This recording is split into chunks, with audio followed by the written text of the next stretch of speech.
My name is Leah Frazier. I am the founder of Leah Heals, and I am a certified meditation and mindfulness coach based out of Dallas, Texas.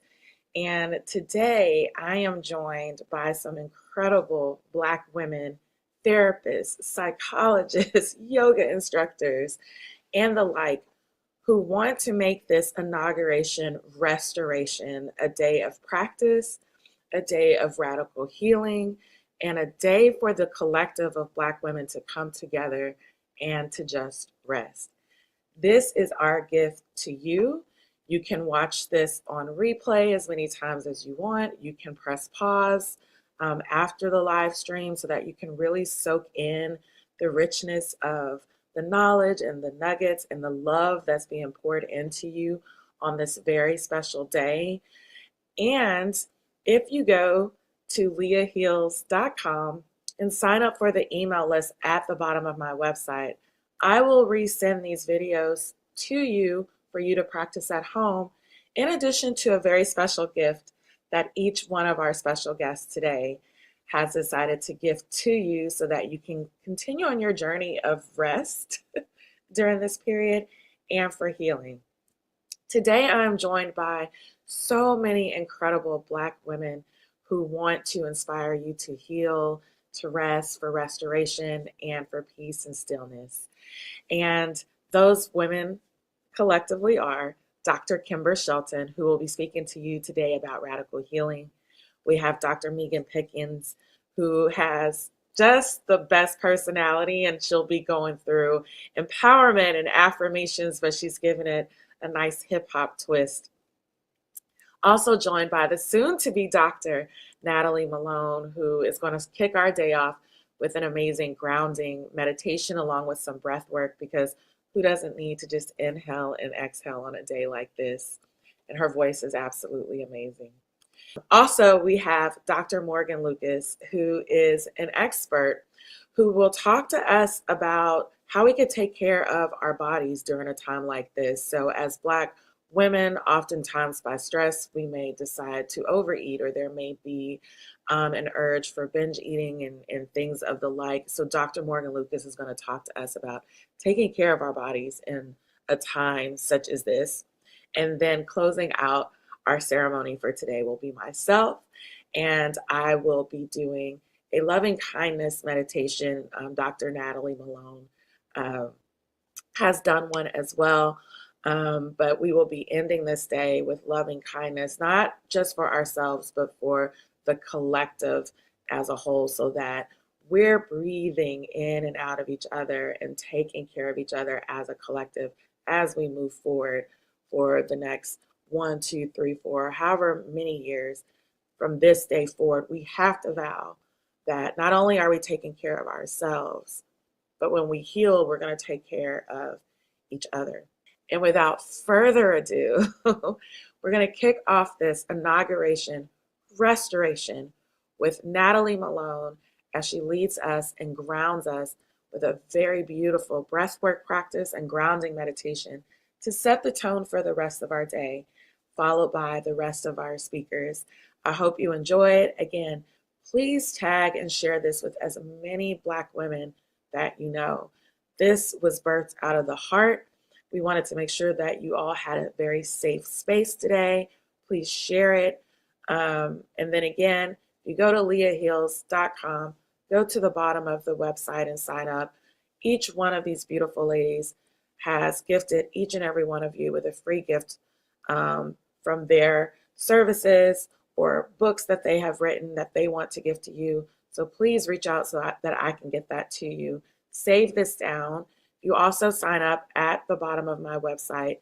These replays will be sent to you so that you can have access to this whenever you need it for as long as you live. Okay? And without further ado, Natalie Malone.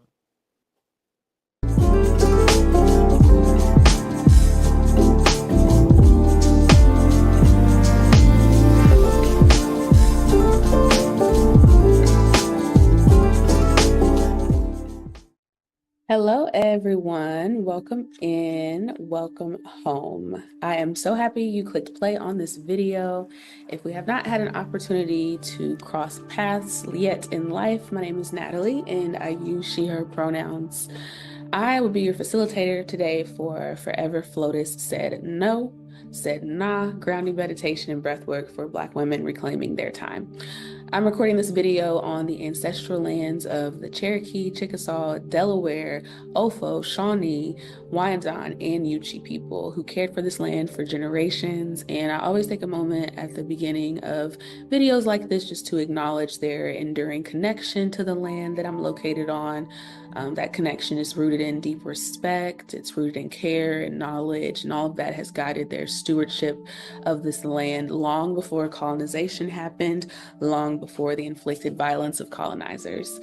In lieu of the video, it's also important for me to name that I'm recording this video on my ancestors' land. So those enslaved Africans who were considered unruly were often brought to Kentucky to be broken in their spirit, to be separated from their families.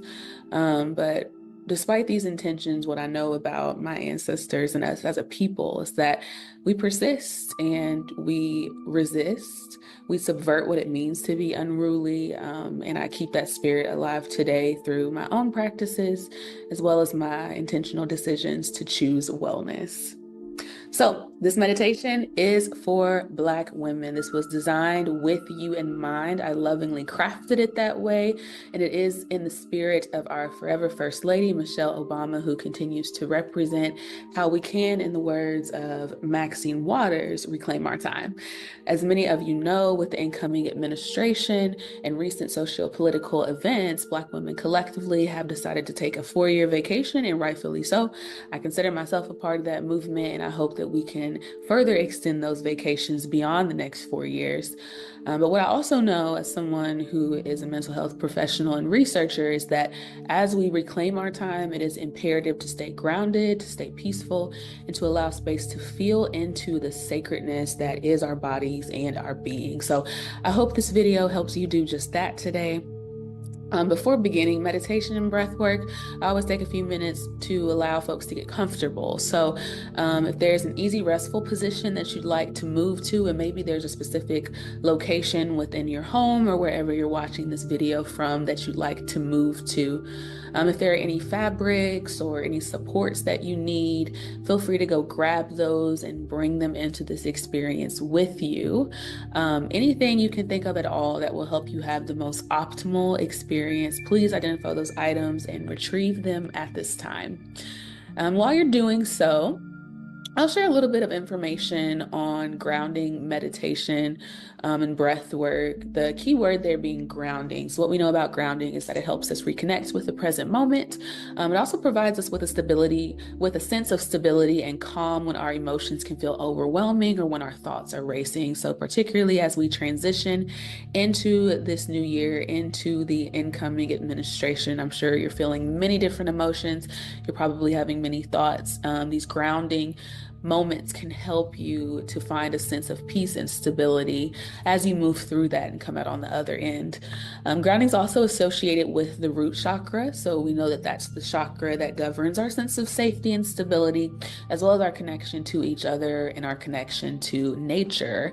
So for Black women, grounding offers an opportunity to not only engage in self-care, but to be soft and be intimately connected with all the sacred things around us. All right, hopefully you're settled in. You've got everything that you need. Please know that everything that I say during our meditation and breath work today is an option. If there's a different way that you would like to breathe or experience, you're welcome to do so. Everything I give you is an invitation. So please participate however you need. And we always get started in my classes with a moment to soften or close the eyes. As you settle into your seat, you might also feel a need to shift or move around. You're welcome to do so as often as you need. If you're softening the eyes today, you might simply downcast them, or if there's something in your environment that you'd like to focus your attention on, you're welcome to do so. You can allow my voice, the instructions that I provide, to maybe be a soundtrack in the room.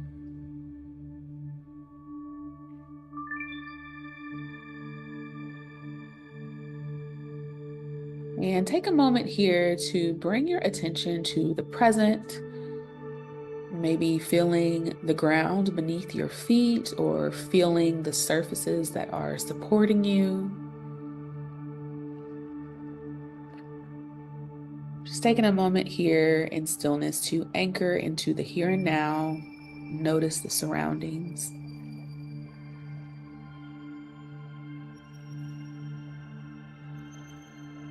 You might choose to engage with senses that are accessible at this time. So you may notice things that you hear, that you smell, if the eyes are open, things that you see. And allow these observations to gently pull you towards the present moment. But know that you don't have to make any changes at this point. So you simply notice. Remind yourself that you're in an embraced space right now that was built just for you. And with each deep breath, you can feel a sense of calm and stability growing within you. Speaking of the breath, without making changes quite yet, simply notice how your breathing is. Is it high in your chest or is it deep in your belly? How long are your inhales and exhales? You might deepen them after you take notice.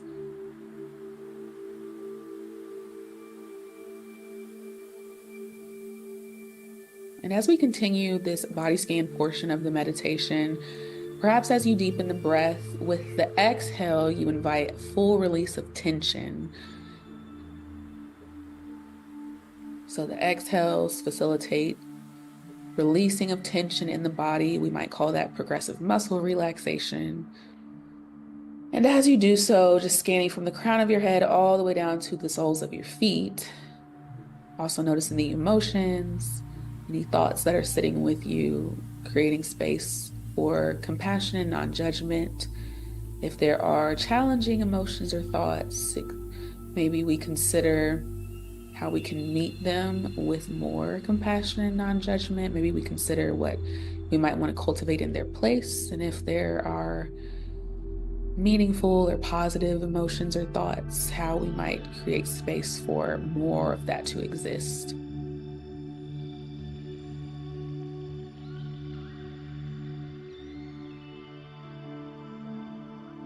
Taking the next 2 to 3 breaths to wrap up your body scan, these being the deepest inhales and exhales of this guided meditation and breath work so far.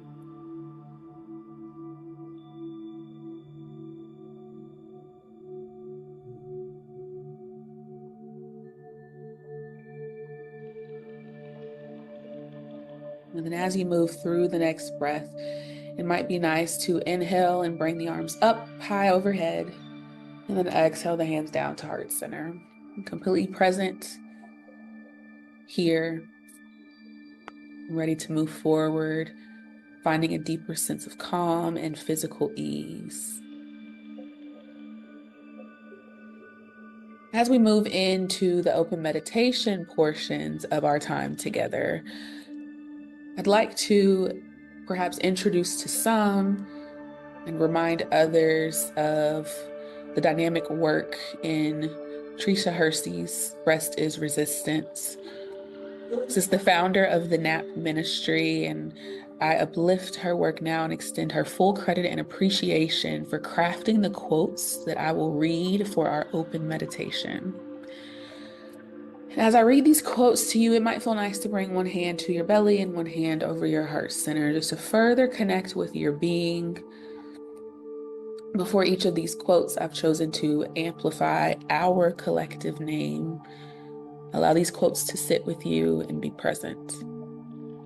Keeping the eyes relaxed or completely closed, I offer you to reflect on Black women, and I quote, "You don't have to always be creating, doing, and contributing to the world." Deep inhale, audible sigh, let it go.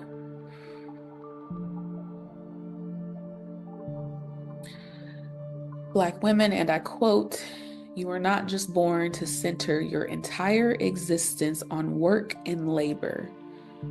You were born to heal, to grow, to be of service to yourself and community, to practice, to experiment, to create, to have space, to dream, and to connect." Deep inhale in,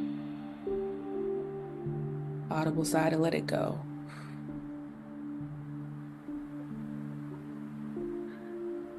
Black women, and I quote, "We must believe we are worthy of rest.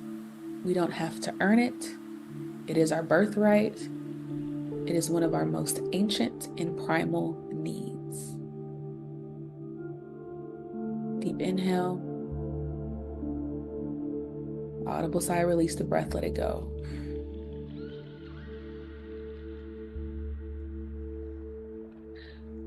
Last but not least, Black women, and I quote, "You must resist anything that doesn't center your divinity as a human being.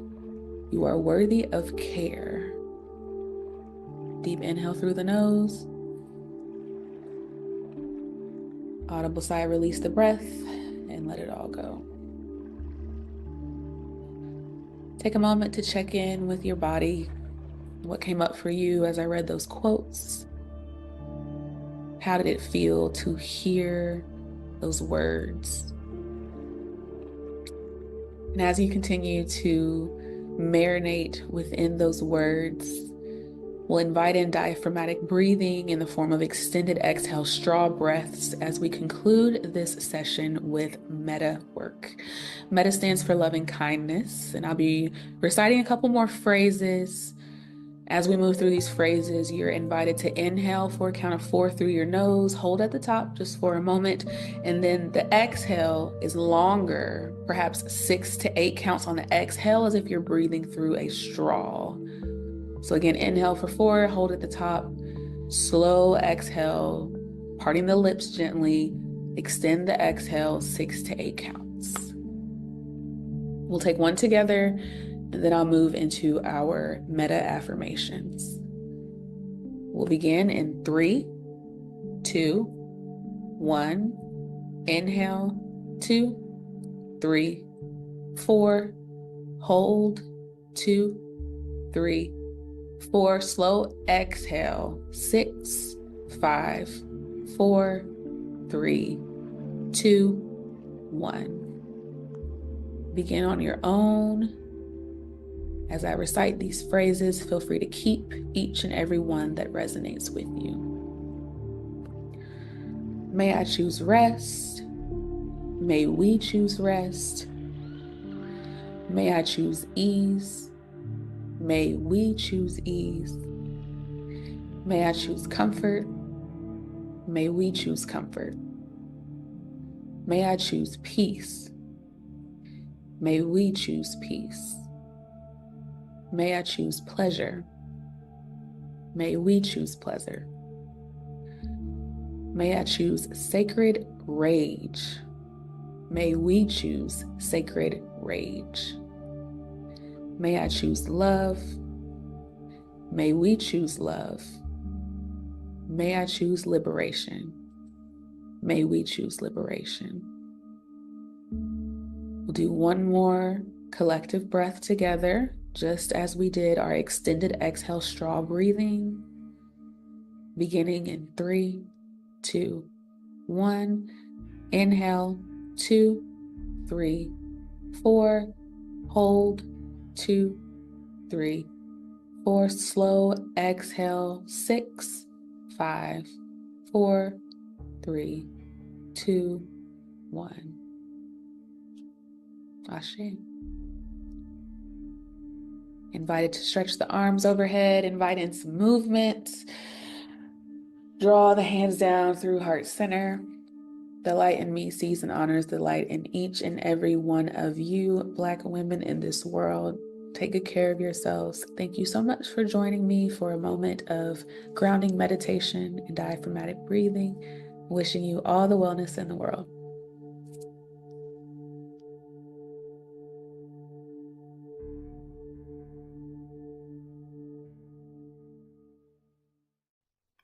Hi, I'm Dr. Kimber Shelton. I'm a licensed counseling psychologist practicing in Texas.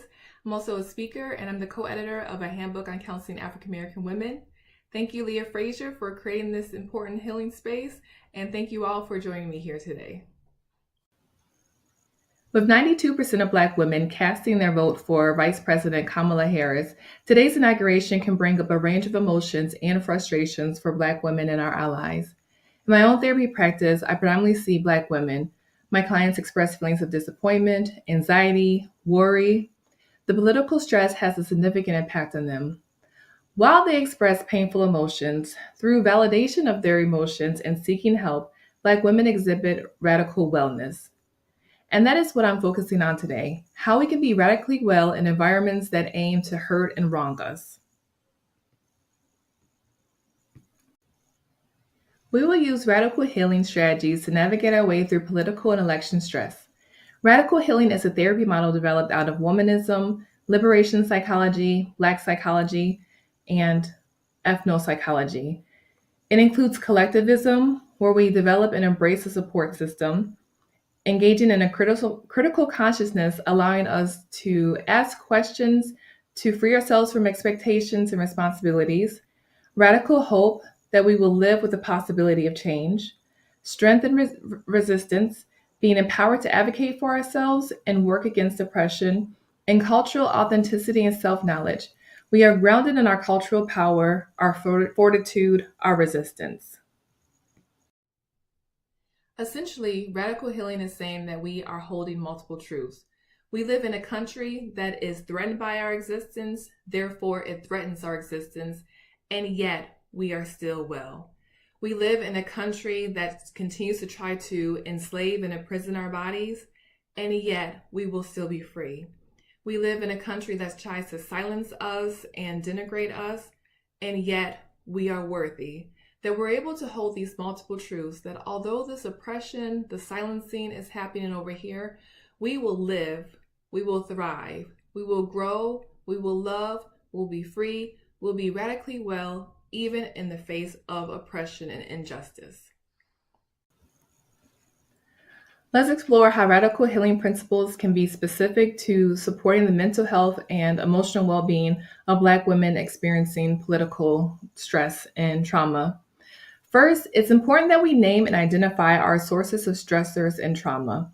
There's so much political rhetoric that dehumanizes Black women and creates stories about who Black women are.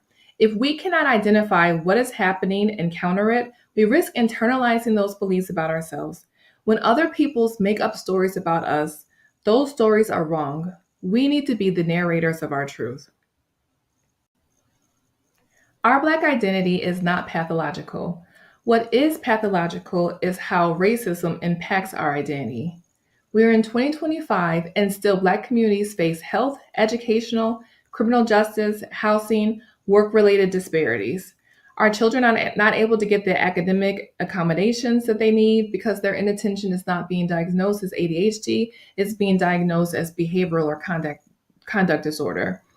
Black women's maternal mortality rate is 3 to 5 times higher than that of white women because when Black mothers express their postnatal concerns, we are not believed. This country refuses to let women be in control of our bodies, Black women being the most impacted by state abortion bans. Black girls make up 40% of individuals being sex trafficked, and 60% of Black women report having unwanted sexual contact before the age of 18. That means Black girls are having unwanted sexual contact. It continues that through enslavement and even till today, we are not in control of our own bodies. And misogynoir is a hatred of Black women, where white men refuse to shake our hands. They refuse to say our names correctly. They call us everything but a child of God. They go out of their way to blame us for problems like wildfires that we did not create and are not responsible for solving. And this anti-Black sentiment and rhetoric is strong. It creates stress on me, on my community, on my children, when schools are refusing to teach African American history, which is American history. We don't want white children to feel guilty about what their ancestors did, but we're okay with Black children having to deal with and cope with racism. January 6th, white people stormed the Capitol, but during the Black Lives Matter protests, Black people could not set a foot on that Capitol. And every day we see unarmed Black men, women, and children being victimized, hurt, murdered in state-sanctioned violence, and then being villainized. And so many Black women have internalized the strong Black woman schema that Black women, they face the expectation of taking care of everybody and everything. We're told as children that we have to work twice as hard and give 110%. We're encouraged to be strong so often that vulnerability or asking for help cease to be an option for us. If we do ask for help, it's not even available to us. We are put in the impossible position of being attacked, feeling forced to silence ourselves as to not appear angry, aggressive, confrontational, hard to work with. These chronic stressors impact us mentally and emotionally, making it difficult for us to concentrate, creating depression, anxiety, and impacts us behaviorally, that we could be burnt out, we're withdrawing, we might increase our substance use. Physically, that we get sick more often. Black women have higher rates of diabetes, high blood pressure, obesity, and it hurts our relationships when we feel like we cannot be vulnerable with the people that we care about or seek support. So we need to recognize the oppressive messages that are being placed on us. We need to validate the frustration, the fatigue, the anger that we feel when we are victim to those experiences, that those are actually the appropriate emotional reaction to our worth being attacked. And we want to find safe spaces and people to share our truths with. We want people who can listen to us and who will encourage us. And we can reduce our stressors as much as we can. Turn off the TV, get off social media, set boundaries for yourself. Don't feel like you have to justify your existence. You can choose not to engage. Unfortunately, most of us have no control over someone else's willful ignorance, and we can free ourselves from trying to save or to rescue them. The traumas we experience are stored in our bodies. Our bodies carry the tensions and fatigue from holding past pains. Our bodies are in a state of hypervigilance, trying to protect us and prepare us for the next abuse. Our bodies switch to survival mode, flight, freeze, and make us reactive to benign situations. Therefore, as well as releasing trauma from our minds, we must also go in and release the trauma from our bodies. As we engage in somatic practices, it allows us to reestablish control and ownership over our bodies.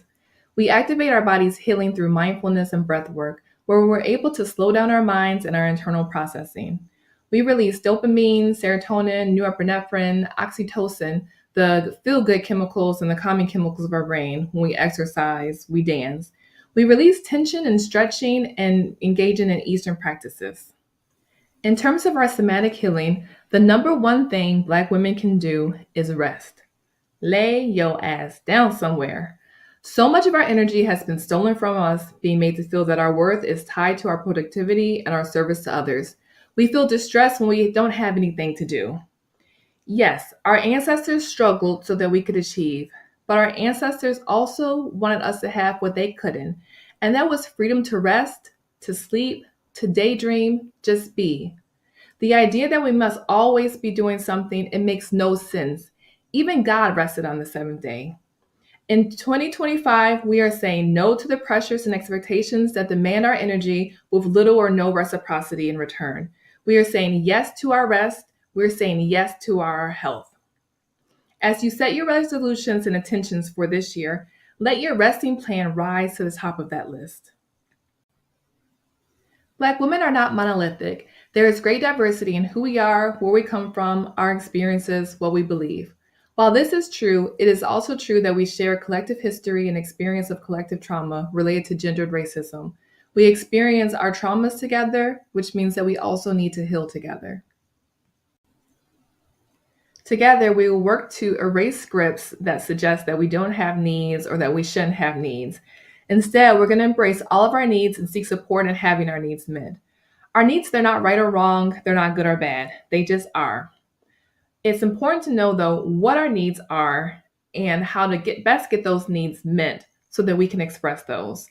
That we all have emotional needs. We want to get more comfortable in identifying our emotions so that we can seek the best places to get those needs met.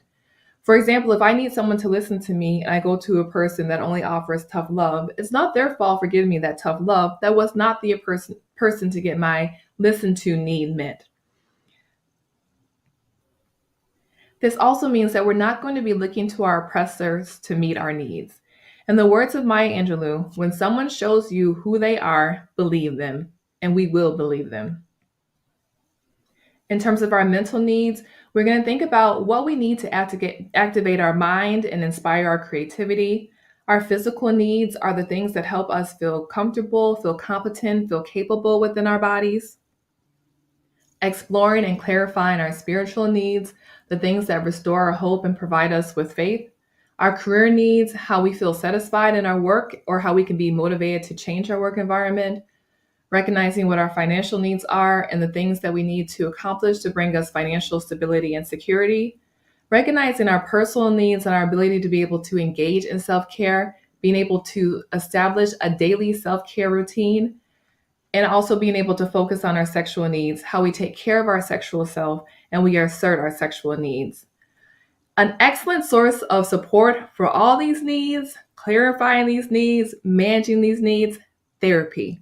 If you do not have a therapist, a way of getting that support is going ahead and getting yourself a therapist. Take some time to consider what types of support you need. Think about how you can best express those needs to increase their chances of them being met. Consider who are the people that support you. And in 2025, think about how you can increase your support by one person, one group, one club, one organization. Increase your support by one therapist. Trauma and stress, including political stress, stunts our creativity and stifles our imagination. In a survival state, we're living moment by moment and focus on the safety that comes with routine and rigidity. It's a false sense of safety, though, and it stills our ability to grow and heal. When we release ourselves from the trauma bonds that we've been carrying, we then get to imagine, to dream, explore, envision, create. We allow ourselves time and space to consider our possibilities for our lives and for our families. The more we fantasize about our future and our health, the more it becomes real, tangible, and attainable. We become our liberated and authentic selves. Take a moment to visualize our well selves. The more we can visualize and imagine ourselves as well, loved, healthy, powerful, the more it becomes instilled in our truth. Later on your own, identify adjectives, qualities that you desire to better embody. For the sake of this exercise, we'll focus on rested. And I invite you to do this visualization with me. Ideally, you're sitting or laying down. If you are in a comfortable and safe space, feel free to close your eyes. Take a deep breath in through your nose for 4 seconds. And exhaling through your mouth for 4. Again, in through your nose for 4. And out through your mouth.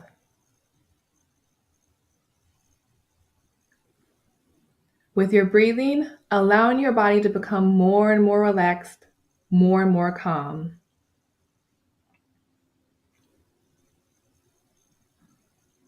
While you continue breathing, use the back of your eyelids as a movie screen. I want you to visualize, to see the word rest. Really see it. And now grab a hold of that word and bring it close to you. Place it on your chest and allow the rest to absorb into your body. Feel your body becoming more and more relaxed, more calm, more still. Tracking your body from your toes to the top of your head, notice what it feels like when your body is rested. Any places in your body carrying tension or strain, on your next inhale, deeply breathe in rest into those parts of your body. Allow the sense of rest to travel through your body into your mind. Feel your thoughts slowing. Notice your processing slowing. Feel the tension and strain in your mind, your head, your face leaving you. Pay attention to any worry or unease remaining in your mind. And on your next exhale, release that remaining worry, release that remaining discomfort. Hold on to what your mind feels like when it is slowed and rested. Express gratitude and thanks to your body and your mind for allowing this moment of rest. Still visualizing, come outside of your internal self and notice where you are. Where do you need to rest? Where do you feel most restful? What needs to be in place in order for you to rest? See yourself going to that place of rest. Allow yourself to sink into the space of rest. Staying here for a moment longer. And offer this space thanks and gratitude for being a safe space of rest. Taking another step from your internal self and your place of rest, visualize yourself in relationships, environments, and a world where your rest is encouraged. Hear your rest being affirmed by others. See the boundaries that are in place that allow you to rest. Taking a final breath in, allowing your rested mind, body, and spirit and space to return to you. And when you're ready, open your eyes. And for the rest of the day, I encourage you to pay attention to how long you can stay grounded in this place of physical and mental spatial rest. So when messages, laws, policies, situations come up that work to denigrate, confuse us, exploit us, we're going to stay grounded in our worthiness. We are innately worthy. Our worth is not determined by what we are doing or who we serve. When we came into this world, we did not do anything to earn our worth. Our existence and our survival alone made us worthy. And I encourage you to go beyond your best life or your soft life. Consider what your liberated life looks like. Take time to define and describe who your liberated self is. And again, we honor our ancestors and our legacy in our healing. When we heal our children. When we heal our mothers. Our mothers, our grandmothers, they struggled and endured so that we could honor them with embodying peace, health, and thriving. We rest and we love ourselves to model self-compassion to our daughters. And we inspire in them that they internalize their worthiness and they recognize that they are desiring of kindness, being vulnerable, and being free. The final step is taking a stand for social justice and taking action. There's power in our voices. Use it.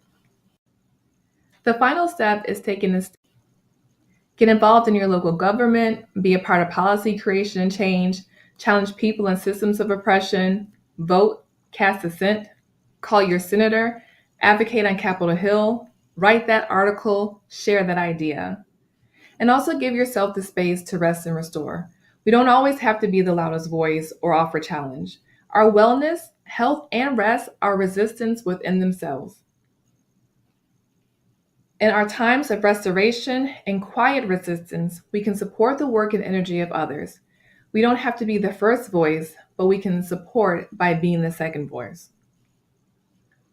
Empower Black businesses with your money and give to organizations fighting for your civil rights and freedoms. We will be radically well through political injustice and stress. We are navigating away from the expectation of being a strong Black woman, and we are resting in the space of being a well Black woman. Thank you for spending this time with me, and let's continue to be well for ourselves and one another.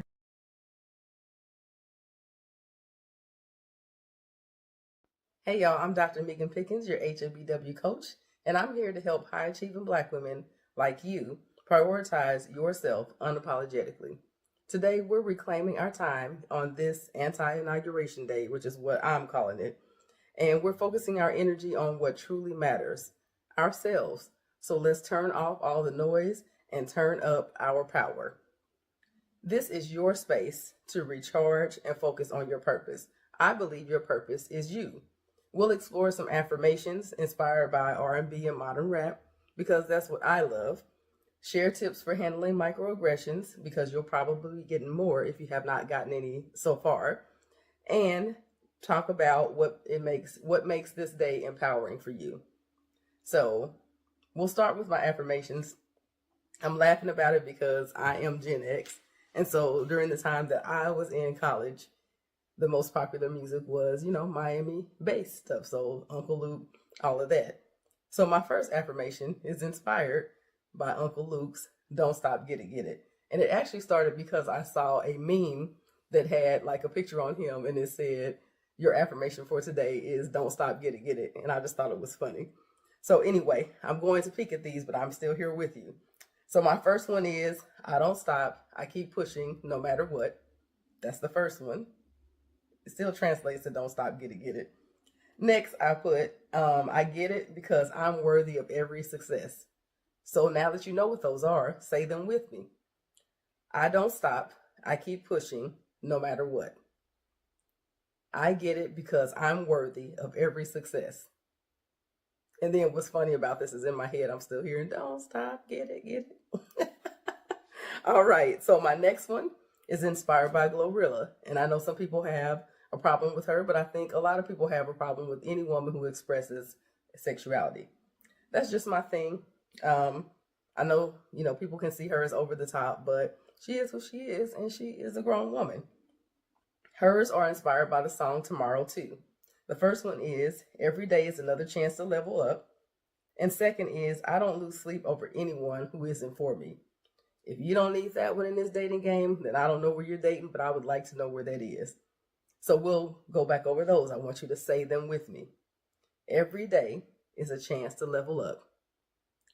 I don't lose sleep over anyone who isn't for me. So that's your second Glorilla-inspired affirmation. I don't know why I keep wanting to say aspiration. And I am very tempted to get rid of this, but I'm probably not because I'm not perfect and I don't have to be. But I'll do my best. Next, I have Solange. Don't Touch My Hair. One of my favorite songs from one of my favorite albums. I love her work. First, inspired by Solange, is I honor and protect my peace no matter the cost. My boundaries are sacred and they deserve respect. Okay, so let's go back to that. You say them with me. I honor and protect my peace no matter what the cost. My boundaries are sacred and they deserve respect. I hope you said that. I hope you're taking it in. And finally, last but not least, my last affirmation, inspired by R&B rap, is from none other than Kendrick Lamar. I don't know. I mean, we all love him. He's been around, but it seems like we almost just discovered him. Or at least I did, because I didn't grow up on the West Coast. But let me tell you, every time I hear a song, for some reason I think I can crip walk, but I really can't.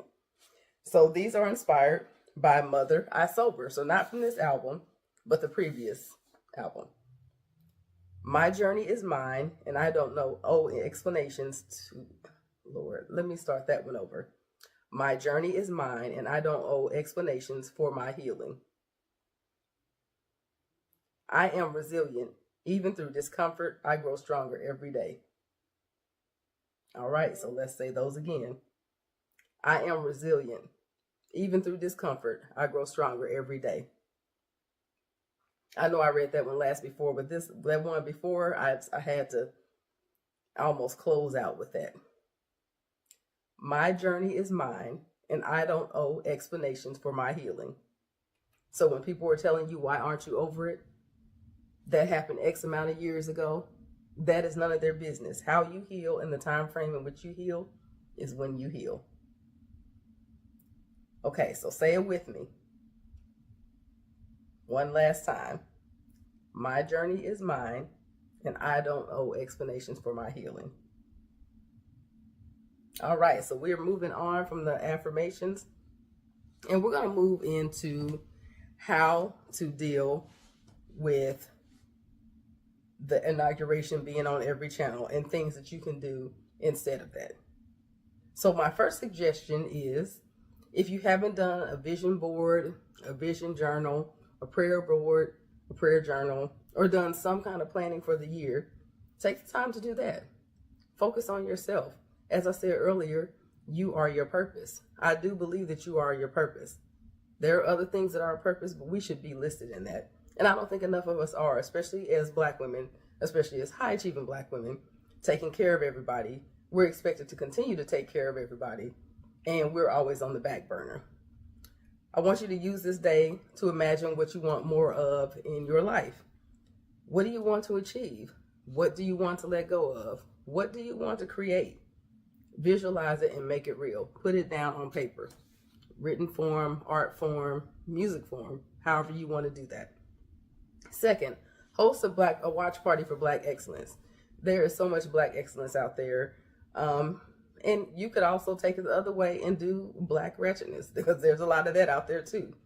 Host a party where you watch a good documentary about us, a TED Talk that tells you something about it, or just shows that celebrate Black women.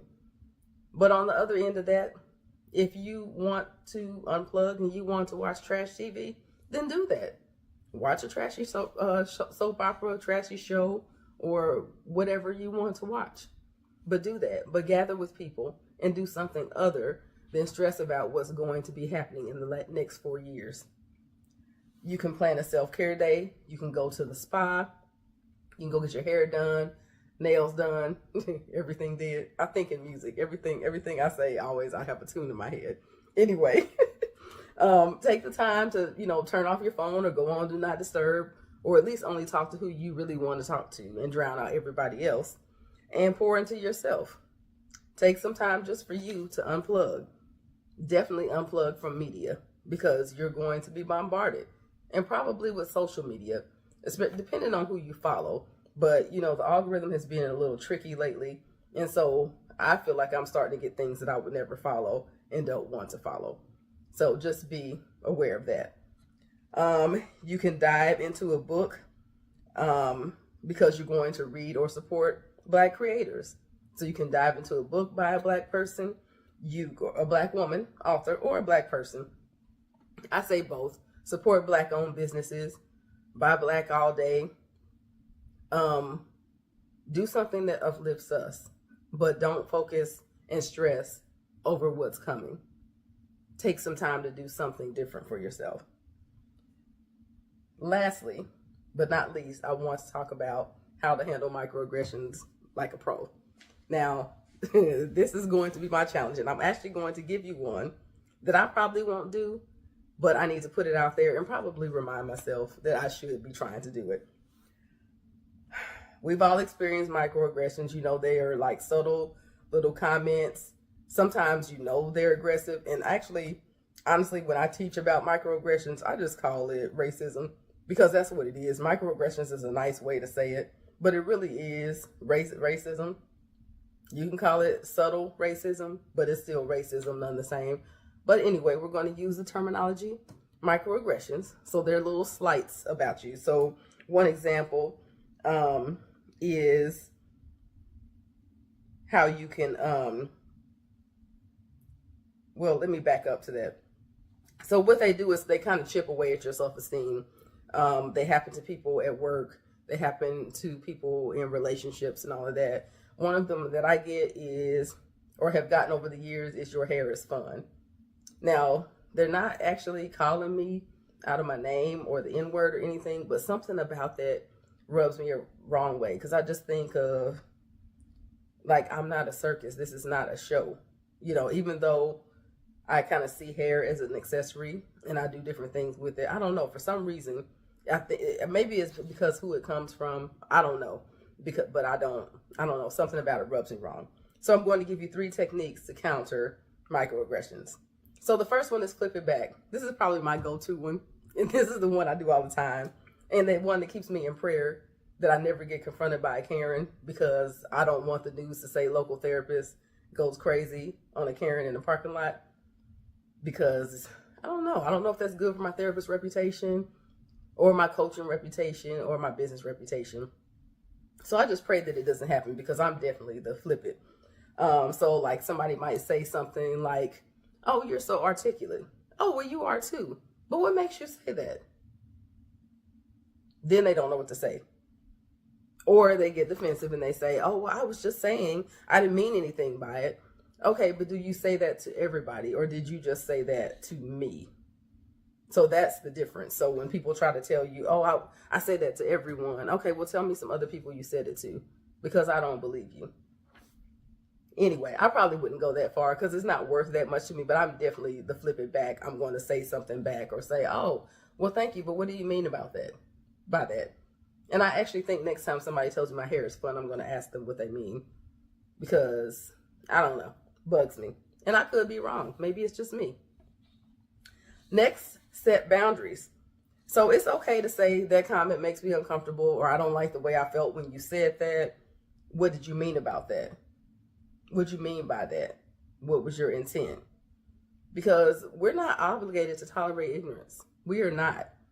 We have been historically made to tolerate ignorance, but we really don't have to, because we are the blueprint. So why would we tolerate ignorance? My thing is, there are billions of people on the planet. Go somewhere else. Leave me alone. Like if you don't like me or what I represent as a Black woman, a high achieving Black woman, then go elsewhere with people who represent what you want them to represent. That's my thing, instead of trying to shut everything down. That's why the DEI stuff really is irritating to me. Finally, I want you to choose your battles. Some situations don't deserve your energy. So this is the one that I said I probably won't do, and probably where I fail, because I feel like most of the situations, especially when it comes to microaggression or racism, are worth my energy. Because why did you say it, and who are you talking to? However, I wanted to give a good, clean response to that. So walking away can be powerful. I've heard that, and I have walked away before, so I'm not just overly confrontational. But with this kind of thing, I would probably likely say something. So there is power in that. It's just not the power that I usually choose to use. And you're not wrong if you do choose to use that power. Because basically, their ignorance isn't your reflection. You're powerful, you're worthy, and you're unstoppable. So those are the 3 ways that you can deal with microaggressions. Flip it. Set boundaries. Choose your battles. So with that being said, we're going to shift a little bit to close out. I want to make sure that you take today to focus on what uplifts you. Protect your peace, reclaim your power, and remember that you are your purpose. Let you be your purpose. Get to know you. Spend time with you. Find out what you like.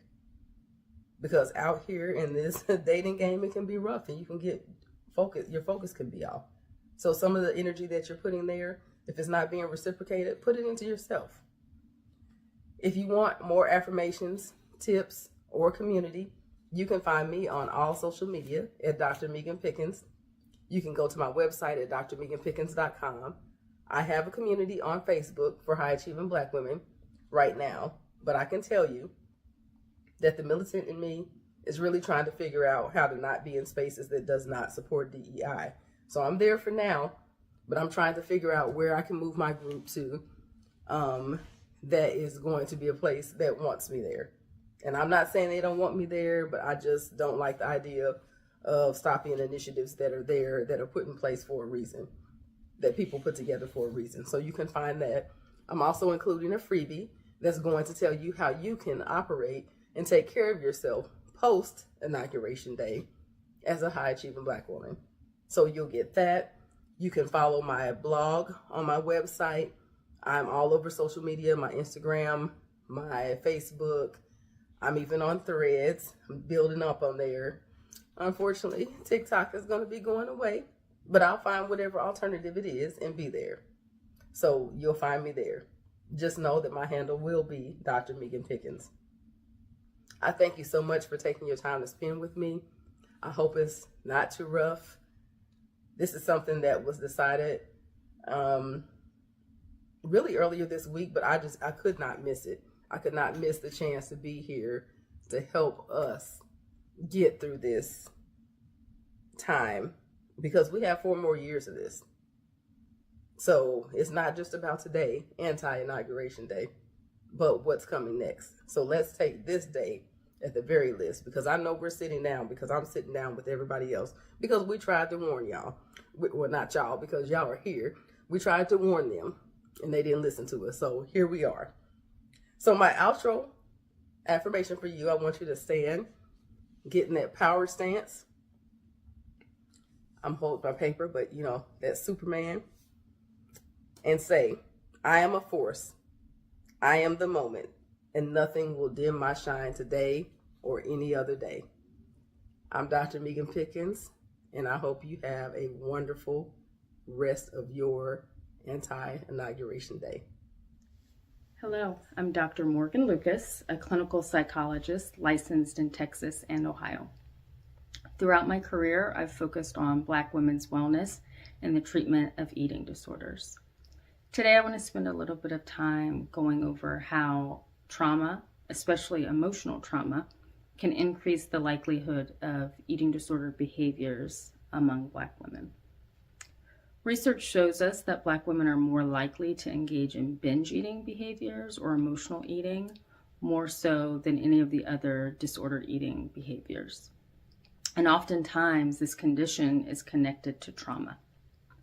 Now, when we think about trauma, we often think about physical traumas, but emotional traumas can be just as significant. And they become complicated because they're internalized emotional experiences, and so they can be downplayed or they can come across as invisible or insignificant to other people. An example or examples of emotional traumas can be living within an unsafe environment, being neglected, being consistently misrepresented or misunderstood, being bullied. And those are things that, once again, if people aren't acknowledging, if they're not recognizing that somebody is dealing with that, the concerns or the consequences that come from those traumas are going to be oftentimes invalidated. And Black women in general are expected to minimize or ignore the issues that they have.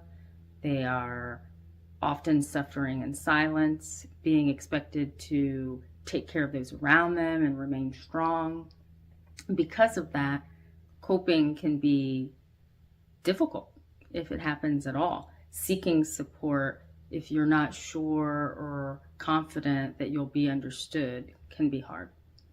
And so binge eating or emotional eating becomes something that women turn to. You have access to it. It's comforting. You know, we label foods comfort foods for a reason. There is an emotional relief or numbing that can happen when people eat. And when we are frequently overwhelmed and we're increasingly turning towards food, it can get out of control. Oftentimes, the consequences of binge eating are increased incidence of depression, anxiety, unwanted weight gain, complicated health concerns. And so we want to be able to spend some time going over things that we can do to better take care of our bodies, to better take care of our mental health. One of the things that I find helpful as an exercise is combining positive affirmations with a journaling exercise. So when we think about positive affirmations, we recognize that they can be helpful because you're rehearsing something positive or uplifting. And with journaling, you're being able to get out a little more in detail a situation that you've experienced, how you feel about a situation. And so this exercise that I want to walk us through is going to look at taking an affirmation, but going deeper with it. And this is something that you can do on your own, it's also something that you can do within community. Because one thing that we know about women's wellness is that women tend to improve their emotional well-being when they have something to look forward to, which is why joining a book club, a running club, something where you routinely have something to look forward to can be really helpful, as well as the times that you're actually spent in community with somebody. So whether you're on your own or you're with a group of friends, what I would challenge you to do is come up with a stereotype that you've heard about Black women. So let's take, for example, the idea that Black women are angry. If we leave that statement alone, it can feel bullying, right? It can feel like a strong misunderstanding or misrepresentation of Black women. And so we want to reclaim that narrative. We want to be able to look at the idea that, no, I'm not angry, but I might be passionate, I might be assertive, and those aren't negative terms, right? And what we want to do to go beyond that affirmation is think of a time that you were proud of yourself for being assertive. Think about the thing that you're passionate about that brings you joy. And then write an example of that time. You know, in community, it could be turning to your friend and saying, hey, do you recall a time that I was really passionate about something? What was that time? So now we're sharing, we're collaborating, and then you have this example written down that you can reflect upon the next time maybe you hear that negative insult. And so we're rewiring our minds a little bit. We're giving an opportunity for something that was maybe formerly triggering to be connected to something else, more uplifting. And the more you're able to do that, the more you can feel good about yourself, to not be as vulnerable to the internalization of what people might think about you. And in this post-election haze, a lot of Black women are feeling misunderstood, definitely misrepresented. And so we want to look at those emotional traumas. We want to embrace the fact that they are real, but then look at the ways that we can do something about it, the ways that on our own or with the people most meaningful to us, we can reclaim some things. So hopefully this exercise is beneficial and we can rally together to support one another and get through these next 4 years. Thank you. Welcome back, beautiful, beautiful, beautiful Black women. I hope that you've enjoyed your day today. We've just learned so much from so many amazing, brilliant women in therapy, in psychology, in practice, and I hope that this has been a blessing to you. We're going to close our day today. We're going to go back to loving kindness. Natalie did this during her practice, but it's so important that we utilize this form of meditation if you're going to continue your practice, just because with loving kindness, and you'll also hear it referred to as metta, with this particular form of meditation, it allows us to open the heart space. And generally for many of us, because of life experiences, because the hands and the cards that we have been dealt, normally this heart chakra and this energy center that's right here is often very closed off. And we have to. We're constantly in fight or flight. We're constantly fighting for our lives. We're fighting for our dignity. We're fighting for our value. And so oftentimes this energy center feels cut off. And so with this very special particular type of meditation, we're able to allow the heart to be open. And I just want you to remember that you're in a very safe space right now. And so you don't have to feel as though in your space, wherever you're at, within your home, or maybe you're in your car, or wherever you're at, this is your time so that you can energetically open your heart center to yourself. Also with a metta meditation, what I love about it is that, let's just say you're not feeling well, there may be depressive symptoms, maybe there's a dose of anxiety, Or maybe you just feel like energetically you haven't been the most positive, which, again, that is okay with everything that we're going through. With this metta and this loving kindness meditation, it's your opportunity to show that love back to yourself. And when you're able to give that to yourself, it then opens up the space and the opportunity for you then to give that same loving kindness to others. And then that chemically will change the brain to be more positive because you're generating that love for you, and then you're able to extend it to others, and it naturally can change the chemicals in the brain to feel more joy and to be more positive. So that's some of the benefits of this meditation. So today we will be ending our practice today with a metta meditation. We'll start with ourselves. We then extend it to someone else. And in this practice, I will be encouraging you to think of another Black woman that you can send it to. And then we'll extend it all to the collective, because we are here once again to take care of one another. And then we'll end our practice. I also want to say this about this particular practice.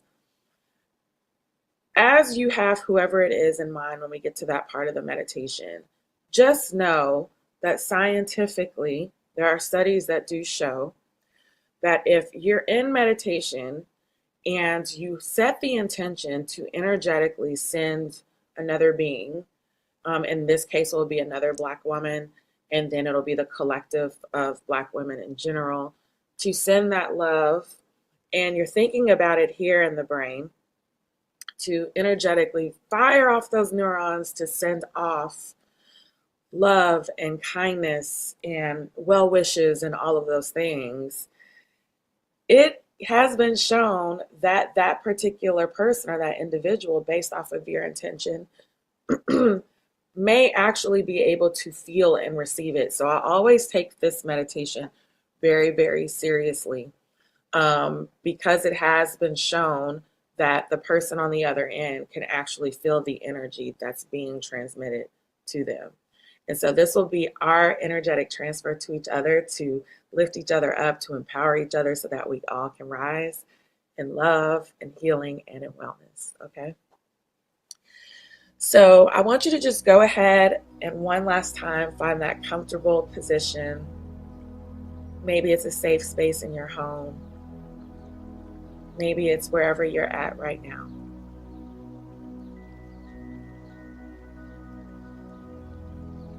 And then whenever you're ready, I just want you to go ahead and lower the eyes, and I'm going to lower my eyes as well.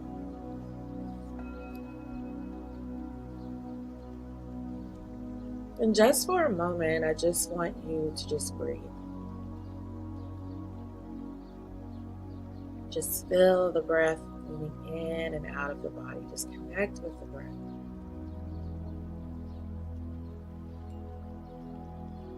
Feeling the smoothness and the coolness of your breathing. Allowing yourself to relax and receive. Receiving the inhale. Relaxing and receiving the exhale.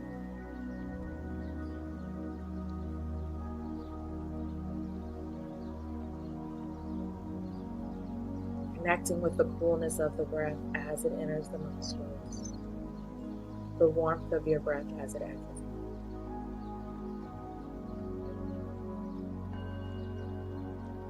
As you take that next breath in, I just want you to lengthen through the spine wherever you're at. Keep breathing. And then on the next inhale, just gently shrug your shoulders to your earlobes. Exhale out, go ahead and roll those shoulders back, down the spine, away from the ears.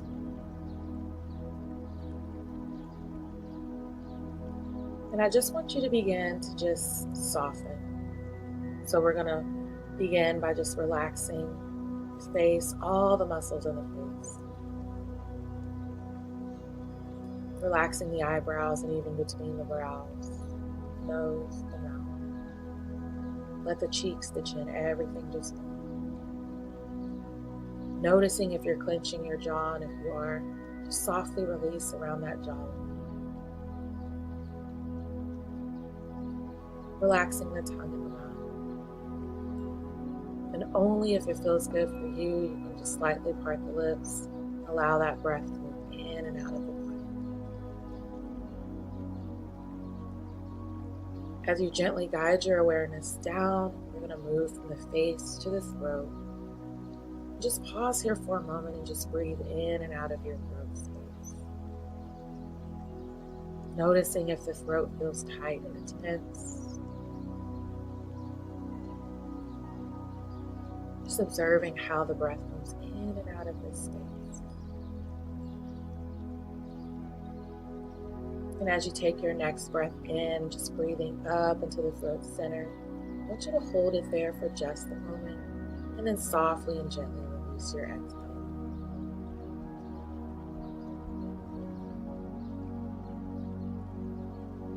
And then we'll do it one more time as you breathe in, inhaling up to the throat center, holding it there for just a moment, gently releasing the exhale.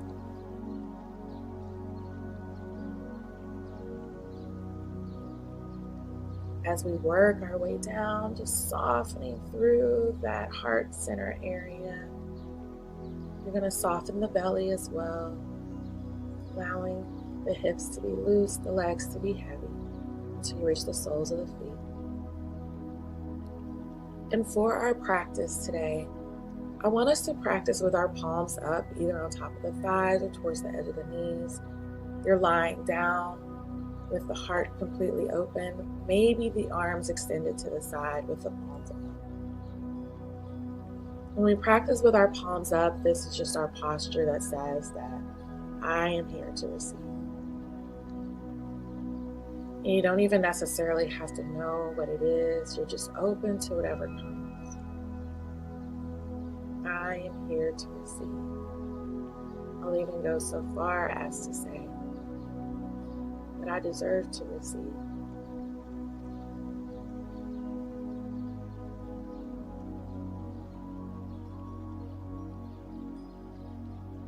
And so as we prepare for our practice today, we're going to do 3 grounding breaths before we begin.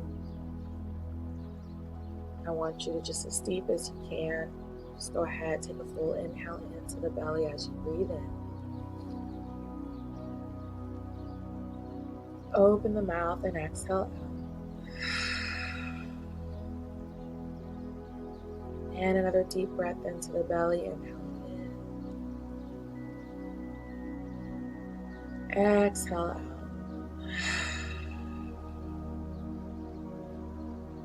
And another breath.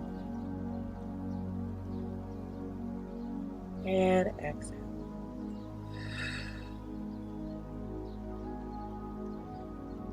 Just let that breath go back to a natural rhythm.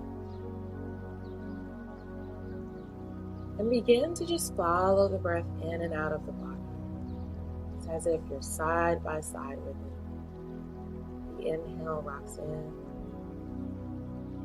The exhale rocks out. And you're just there with it, right on the way. In.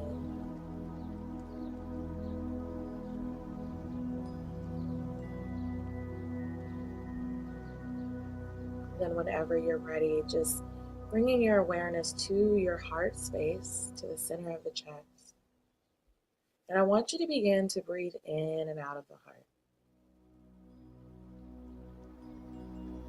Noticing if it's tight or tense in this space. And if so, as you inhale, press the shoulders back to allow that space to be open as you're breathing in and out.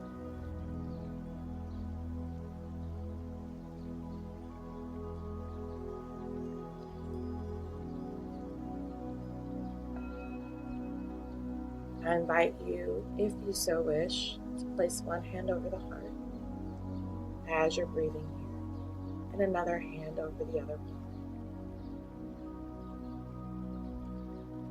And I want you for a moment, as you're breathing in and out of the heart space, just to feel the gentle touch of your hand right there on your heart.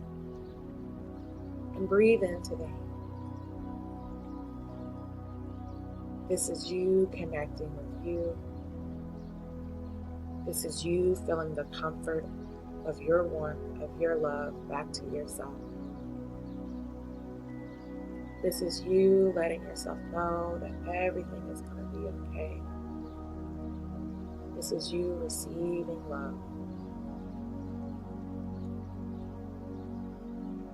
As you breathe in, I want you to just imagine that as you take that breath and you connect with that warmth from your hand, you're receiving that same warmth into the heart. Inhaling it into the heart. Slow, gentle exhale.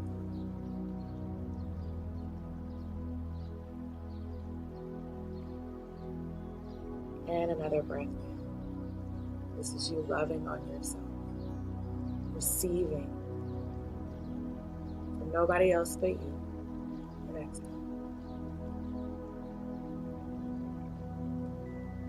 You can keep the palms there if you wish to continue to feel and connect with that warmth. But begin focusing on your in-breath. And I want you to intentionally begin to bring in something good and positive just for you. Whether that's more love, more kindness, more compassion, more care. Focus on the in-breath and begin to bring that very thing into the heart space and into your body. Breathing it in.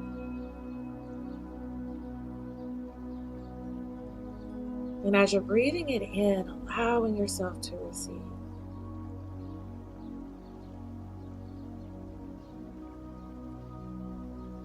And as you're doing so internally, repeating after me, inhale in. May I be safe. Exhale. Breath in. May I be healthy. Exhale. Inhale in. May I be kind to myself. And exhale. Inhale in. May I be protected. Exhale. Inhale into the heart. May I feel loved, valued, and adored. And exhale.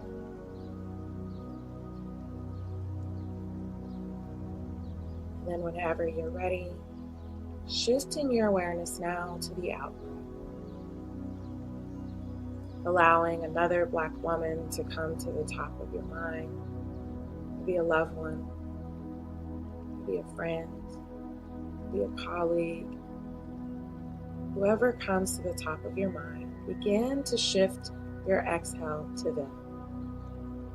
That same love and compassion, gentle kindness that you are breathing in for yourself, that you received, you're now breathing out to them. So imagine on your exhale, you're sending that breath, that empowerment to that Black woman.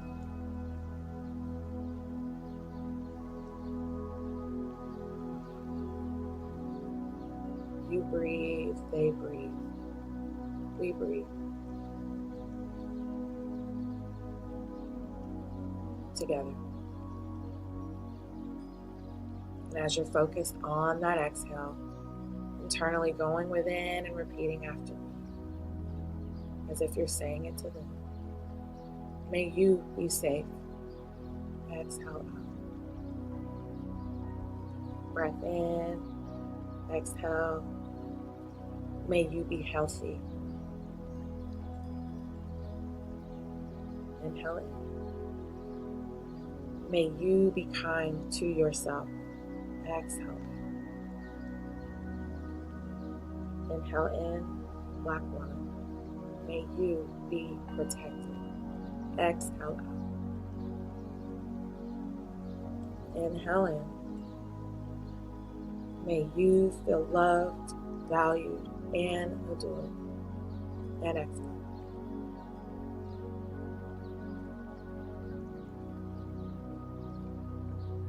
And Now shifting the awareness from that very specific Black woman to Black women as a collective, however you envision it in your mind. Maybe you see all of us arm in arm together. Maybe you see all of us locked hand in hand. Whatever vision that comes to mind, I want you to hold it there. Still staying with that out breath, sending that very same love and gentle kindness and compassion to each and every one of us. When we breathe into each other, we empower each other. We collectively heal. We collectively uplift. We collectively sustain our divinity that we hold each and every day. So whenever you're ready, one last time, as a collective, inhale in. May we all be safe.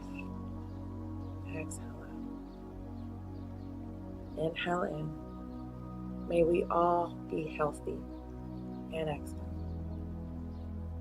And inhale. May we all be kind to ourselves. Exhale.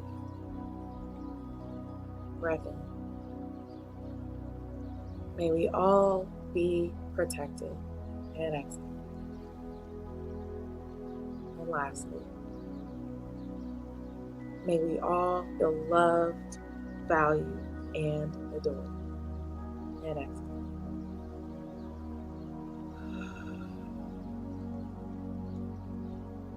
Just for a moment, I want you to allow yourself to just ease into that love, that kindness, that gentle compassion that you've just curated within your heart, in the mind, the body, and the spirit. Just sit in that for just a brief moment. Remind yourself that right now, there's nothing to do. There's no expectations. There's nothing else for you to do. You've done enough. Rest in what you've created for yourself today, this healing energy. Just for a moment. And just be. Feeling it, sensing it. Being.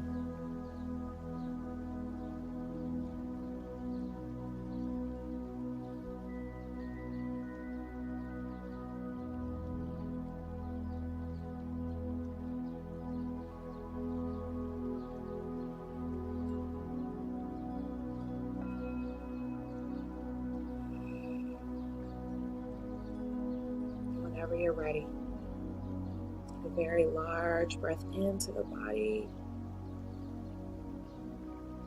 Very deep exhale out. Relax the palms down if you haven't already.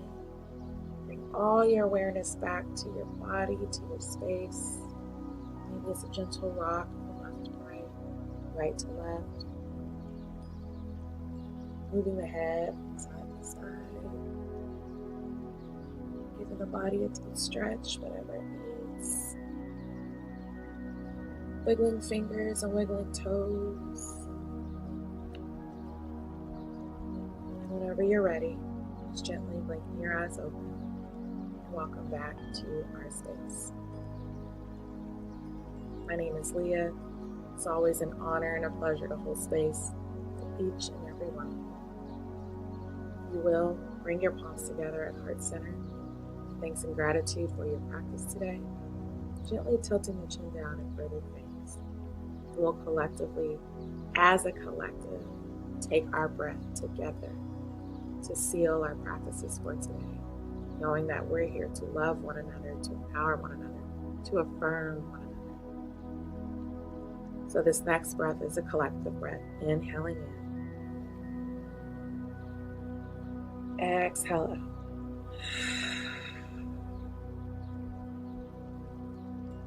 And so it is.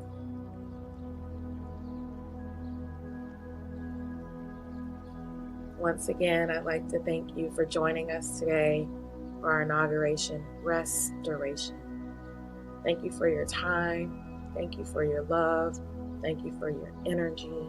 Thank you for receiving. Again, if you'd like to connect with myself or any of our other practitioners today, please go to leahheals.com and go to the bottom of the website. Let me know that you saw this live stream and this video, and I will send all of the resources to you so that you're able to access all of your freebies and to watch this on replay as many times as you wish for your healing. Again, thank you for your time. And Queen, it's now time for you to rest. Namaste.